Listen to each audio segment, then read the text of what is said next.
लक्ष्मीपूजनाच्या दिवशी केर काढायचा का नाही असा प्रश्न अनेकांनी विचारलाय. मुळात केर कचरा, अस्वच्छता, अमंगल किंवा अपवित्र अशी कोणतीही गोष्ट जर आपल्या घरात किंवा आपल्या व्यवसायाच्या ठिकाणी असेल तर लक्ष्मी माता तिथे सहसा येत नाही. यासाठी आधीच या सगळ्याची स्वच्छता करून घर, आपल्या नोकरीचं, व्यवसायाचं ठिकाण स्वच्छ करायला हवं.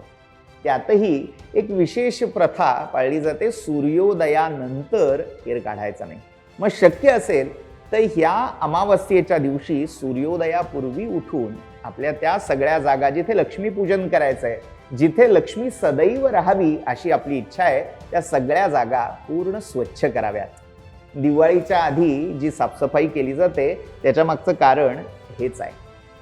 पण अजून एक विशेष गोष्ट, या अमावास्येच्या रात्री विशेषतः मध्यरात्री उठून आपलं सगळं घर झाडायची आणि केर बाहेर टाकण्याची ही पद्धत आहे. याला अलक्ष्मी निस्सारण असं म्हटलं जातं. आपल्या घरात जी अलक्ष्मी आहे, जिला अवदसा म्हणूनही ओळखलं जातं, ती या केर कचऱ्याच्या रूपात घराबाहेर टाकली जाते. इथेही मुळात अलक्ष्मी निस्सारण हा मुख्य विधी आहे.